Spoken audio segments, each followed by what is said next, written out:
Hello friends, welcome back to Candles and Curve. आज हम लेकर आए हैं हमारा weekly fast track market review, जहां हम सिर्फ निफ्टी और बैंक निफ्टी के लेवल्स नहीं देखेंगे, बल्कि समझेंगे कि पूरे वीक मार्केट के अंदर एक्चुअली चेंज क्या हुआ। हम देखेंगे निफ्टी और बैंक निफ्टी का weekly performance, sector rotation, smart money activity, top performing sectors, important stocks, corporate results, global market changes, crude oil, rupee और नेक्स्ट वीक के इंपॉर्टेंट ट्रेडिंग लेवल्स। सबसे पहले निफ्टी की बात करते हैं। 31 जुलाई को निफ्टी लगभग 24,383 के लेवल पर क्लोज हुआ था और 7 अगस्त का ऑफिशियल क्लोजिंग लेवल लगभग 24,571 रहा। यानी वीक ऑन वीक निफ्टी ने अप्रोक्सीमेटली 187 पॉइंट्स अराउंड 0.77% का गेन दिया। वीकली रिटर्न पॉजिटिव रहा, लेकिन फ्राइडे का सेशन हमें थोड़ी कॉशन भी दिखा रहा है। फ्राइडे को निफ्टी अप्रोक्सीमेटली 25 पॉइंट्स डिक्लाइन के साथ क्लोज हुआ और 24,600 के ऊपर सस्टेन नहीं कर पाया। इसलिए नेक्स्ट वीक के लिए 24,500 बहुत इंपॉर्टेंट इमीडिएट सपोर्ट बन रहा है। अगर 24,500 होल्ड करता है तो मार्केट अगेन 24,600 से 24,700 रेजिस्टेंस जोन को टेस्ट कर सकता है। और अगर निफ्टी डिसाइसिवली 24,700 के ऊपर सस्टेन करता है तो बुलिश मोमेंटम स्ट्रेंथन हो सकता है। उस कंडीशन में 24,800 followed by psychological 25,000 level important हो जाएगा। लेकिन अगर 24,500 डिसिजिवली ब्रेक होता है तो 24,400 और उसके बाद 24,300 डाउनसाइड सपोर्ट जोन्स हो सकते हैं। इसीलिए नेक्स्ट वीक का सिंपल निफ्टी फ्रेमवर्क है 24,500 इंपॉर्टेंट सपोर्ट, 24,600 से 24,700 major resistance and decision zone, 24,700 के ऊपर बुलिश कंफर्मेशन और 24,500 के नीचे कैश इन। अब बैंक निफ्टी की तरफ आते हैं। 31 जुलाई का bank Nifty reference closing approximately 57,265 था।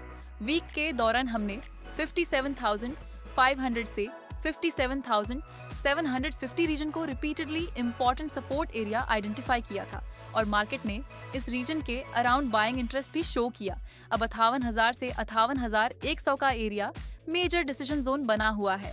अगर नेक्स्ट वीक बैंक निफ्टी 58,100 के ऊपर डिसाइजली सस्टेन करता है तो पॉजिटिव मोमेंटम स्ट्रेंथन हो सकता है और 58,250 प्लस जोन की तरफ एक्सपेंशन पॉसिबल है। लेकिन अगर 57,500 डिसाइडली ब्रेक होता है तो बैंक निफ्टी का स्ट्रक्चर नोटिसबली वीकर हो जाएगा। बैंकिंग सेक्टर में एक और इम्पॉर्टेंट डेवलपमेंट SBI के रिजल्ट से आया। SBI का quarterly profit approximately 10% year on year increase हुआ और रिपोर्टेड नंबर्स मार्केट एक्सपेक्टेशंस से बेटर रहे। SBI का टोटल बिजनेस भी 110 ट्रिलियन रुपए से ऊपर क्रॉस कर गया। रिजल्ट्स के बाद स्टॉक में पॉजिटिव मार्केट रिएक्शन देखने को मिला। इसीलिए नेक्स्ट वीक बैंक निफ्टी को एनालाइज करते वक्त सिर्फ इंडेक्स ऑप्शन चेन नहीं, बल्कि SBI के साथ HDFC बैंक और ICICI बैंक की इंडिविजुअल स्ट्रेंथ भी क्लोजली मॉनिटर करनी होगी। लेकिन फ्रेंड्स, इस वीक की सबसे इंटरेस्टिंग स्टोरी निफ्टी या बैंक निफ्टी का एब्सोल्यूट रिटर्न नहीं था। रियल स्टोरी थी सेक्टर रोटेशन, और इसी सेक्टर रोटेशन को समझना नेक्स्ट वीक के ट्रेड्स आइडेंटिफाई करने के लिए एक्सट्रीमली इंपॉर्टेंट होगा। फ्राइडे के सेशन में सेक्टर रोटेशन क्लियरली विजिबल थी। निफ्टी ऑटो अप्रोक्सीमेटली 1.84% राइज हुआ, while Nifty IT approximately 1.42% gain हुआ। On the other side banking and financial stocks benchmark के मेजर ड्रैग रहे। इसका सिंपल मीनिंग है कि मार्केट के अंदर पैसा कंप्लीटली एग्जिट नहीं कर रहा, मनी एक सेक्टर से दूसरे सेक्टर में रोटेट हो रहा है। सबसे पहले ऑटो सेक्टर। ऑटो फ्राइडे का स्ट्रॉन्गेस्ट मेजर सेक्टर रहा। TVS motor, Bajaj auto, Maruti Suzuki, Mahindra and Mahindra और आइचर मोटर्स जैसे स्टॉक्स को नेक्स्ट वीक क्लोजली मॉनिटर करना इम्पोर्टेंट होगा। मारुति सुजुकी के केस में एक इम्पोर्टेंट कॉर्पोरेट एक्शन भी था। कंपनी का एक 140 रुपीस पर शेयर फाइनल डिविडेंड का एक्स डेट 7 अगस्त था।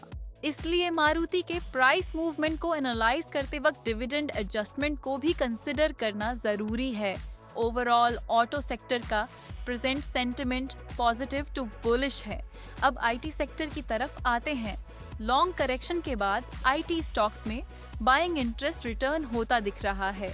फ्राइडे को निफ्टी IT अप्रोक्सीमेटली 1.42% गेन हुआ।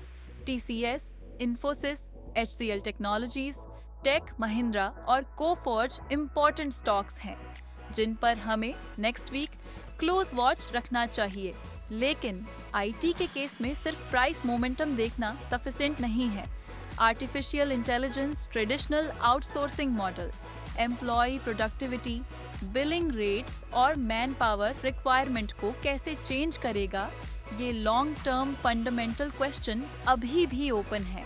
इसलिए आईटी में short term price momentum improving है, लेकिन लॉन्ग टर्म बिजनेस ट्रांसफॉर्मेशन को इग्नोर नहीं करना चाहिए।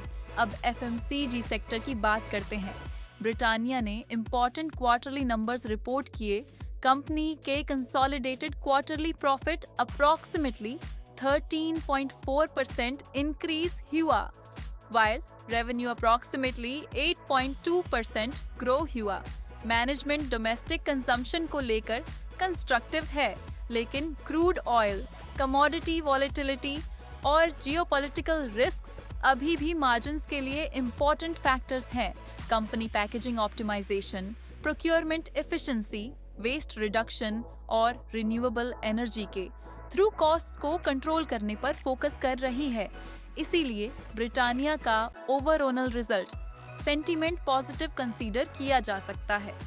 एफएमसीजी स्पेस में ब्रिटानिया के साथ HUL, ITC और टाटा कंज्यूमर जैसे स्टॉक्स को भी मॉनिटर करना इम्पोर्टेंट होगा।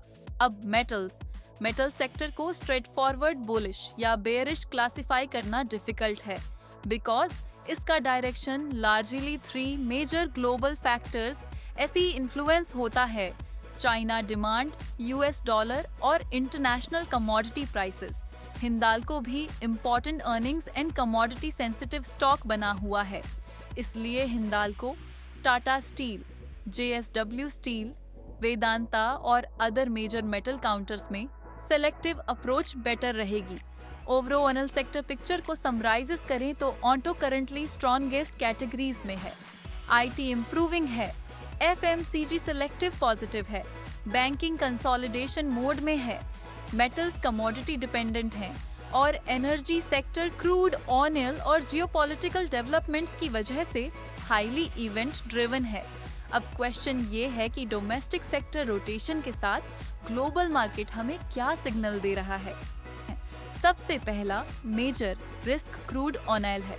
मिडिल ईस्ट और straight of Hormuz related uncertainty की वजह से ब्रेंट क्रूड लो $80 रीजन में ट्रेड करता रहा। इंडिया के लिए क्रूड ऑयल एक्सट्रीमली इम्पोर्टेंट है। हायर क्रूड का इम्पैक्ट इन्फ्लेशन, रुपए, करंट अकाउंट डेफिसिट और इवेंचुअली RBI पॉलिसी एक्सपेक्टेशंस तक आ सकता है। पॉजिटिव साइड पर इंडियन रुपए वीक को अप्रॉक्सिमेटली 95.21 पर डॉलर के अराउंड क्लोज करते हुए अराउंड 0.2% स्ट्रॉन्गर रहा। रिपोर्ट्स के according RBI intervention through state run banks ने करेंसी वीकनेस को लिमिट करने में सपोर्ट दिया। अब फ्राइडे नाइट का important global development, US employment data expectations से वीकर आया। इसके बाद वॉल स्ट्रीट में पॉजिटिव रिएक्शन देखने को मिला और S&P 500 रिकॉर्ड टेरिटोरी तक मूव हुआ। मार्केट ने वीकर एम्प्लॉयमेंट नंबर्स को इस तरह इंटरप्रेट किया कि फेडरल रिजर्व पर एग्रेसिव मॉनेटरी टाइटनिंग का प्रेशर रिड्यूस हो सकता है। ये मंडे मॉर्निंग इंडियन मार्केट के लिए पॉजिटिव ग्लोबल क्यू बन सकता है, लेकिन हमें एक इम्पॉर्टेंट कॉन्ट्राडिक्शन समझना होगा।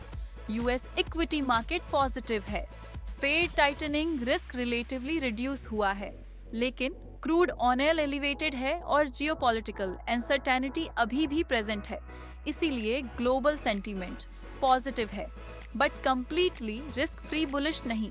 हम करंट ग्लोबल सेंटीमेंट को approximately 6 out of 10 positive consider कर सकते हैं। अब इंस्टीट्यूशनल एक्टिविटी की तरफ आते हैं। इस वीक डोमेस्टिक इंस्टीट्यूशंस मार्केट को इम्पोर्टेंट सपोर्ट देते रहे, while FII cash activity comparatively mix रही। इसीलिए सिर्फ FII बाइंग या सेलिंग का नंबर देखकर मार्केट डायरेक्शन डिसाइड करना सफिशिएंट नहीं है। हमें FII cash, index futures, index options, stock futures, DII activity और सेक्टर रोटेशन को कंबाइन करके देखना चाहिए। ये कंबाइंड पिक्चर ह्यू में स्मार्ट मनी पोजीशनिंग का बेटर इंडिकेशन देती है। एक और important change closing auction session यानी CAS से रिलेटेड है।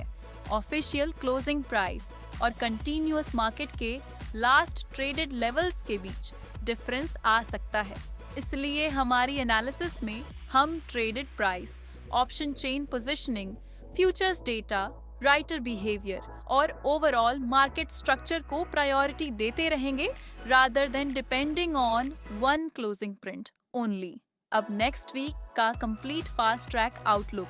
Nifty mild bullish to consolidation mode में है। 24,500 इमीडिएट इम्पोर्टेंट सपोर्ट, 24,600 से 24,700 major resistance and decision zone, 24,700 के ऊपर बुलिश कंफर्मेशन, 24,500 के नीचे caution. Bank Nifty neutral to mildly positive है। 57,500 से 57,750 इम्पोर्टेंट सपोर्ट जोन, 28,000 से 28,100 मेजर डिसीजन जोन, 28,100 के ऊपर positive confirmation. Sector wise auto currently bullish है। IT इम्प्रूविंग एंड पॉजिटिव है। FMCG सेलेक्टिव पॉजिटिव है। मेटल्स में सेलेक्टिव अप्रोच बेटर रहेगी। बैंकिंग को फ्रेश कॉन्फर्मेशन चाहिए। Energy high volatility and event driven zone में है। स्टॉक्स के लेवल पर SBI, Britannia, Maruti, TCS, Infosys, M&M, Hindalco, HDFC bank, ICICI bank और रिलायंस को next week close watch list में रखना इम्पॉर्टेंट होगा। फ्रेंड्स, मार्केट को एनालाइज करने के लिए सिर्फ निफ्टी का ग्रीन या रेड क्लोजिंग देखना इनफ नहीं है। रियल मार्केट पिक्चर टैब मिलती है जब हम price action, sector rotation, institutional activity, futures and options positioning, corporate earnings, management commentary, crude oil, currency और ग्लोबल मार्केट्स को एक साथ एनालाइज करते हैं और इसी कंबाइंड डेटा अप्रोच को हम कैंडल और कर्व पर कंटिन्यूअसली फॉलो करते रहेंगे। Educational purpose only. This analysis is not a buy or sell recommendation. Please do your own research and consult your financial advisor before taking any investment or trading decision. अगर आपको हमारा weekly fast track market review useful लगा हो, video को like करें, candles and curve को subscribe करें और बेल आइकॉन प्रेस करना ना भूलें। Stay fit, stay healthy and stay ahead with us with all market updates and happy weekends. मिलते हैं नेक्स्ट वीडियो में। Bye bye.